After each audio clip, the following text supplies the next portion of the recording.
6√2 বাহু বিশিষ্ট একটা বর্গের শীর্ষ মূল বিন্দুতে অবস্থিত এবং বিপরীত শীর্ষ x অক্ষের উপর অবস্থিত। দেখো দিনাজপুর বোর্ড 19 আসছিল, x অক্ষের ধনাত্মক কিংবা ঋণাত্মক ফিক্স করা নাই।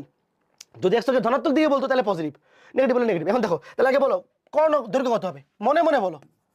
কর্ণ হবে √2 ইন্টু বাহু, √2 ইন্টু এ, এটা হচ্ছে এ সমান 6√2। তাহলে কত হবে 6 দুগুণে 12, 6 দুগুণে 12। তাহলে একটা শীর্ষবিন্দু হবে 12,0, আরেকটা হবে -12,0। ম্যাথ শেষ। দুটোকে একসাথে লিখবা +-12,0। একটু ভালো মতো চিন্তা করতে পারলে চিত্র ছাড়াই ম্যাথ করে ফেলা যায়। তাহলে x - x, আরেকটা বিন্দু শীর্ষ মূল বিন্দু।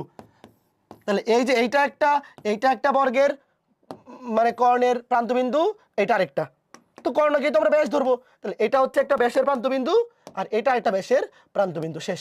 কে কে বুঝছো ভাইয়া? তাহলে উত্তর হবে x - 0 into x minus plus minus 12, আর এটা হবে প্লাস y - 0 মানে y স্কোয়ার, y - 0 তো লিখে লাভ নাই। শেষ। বুঝছো? কে কে বুঝছো? শেষ।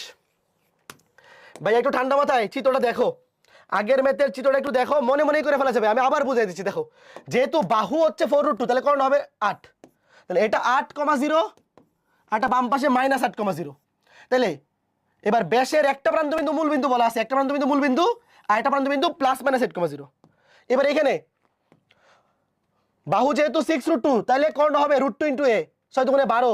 তাহলে একটা বিন্দু হবে +12,0, একটা -12,0। বুঝছো? তাইলে দুইটা বিন্দু মিলে একসাথে +-12,0। তাইলে ব্যাস ধরে ব্যাসের দুইটা প্রান্তবিন্দু, একটা মূল বিন্দু আর একটা +-12,0। ভাই ডিরেক্ট সূত্র বসাই দাও। শেষ। লাস্টে এই যে উত্তর, এই বুঝতেছো? একদম সিম্পল ভাইয়া, খুব মজা লাগবে। তো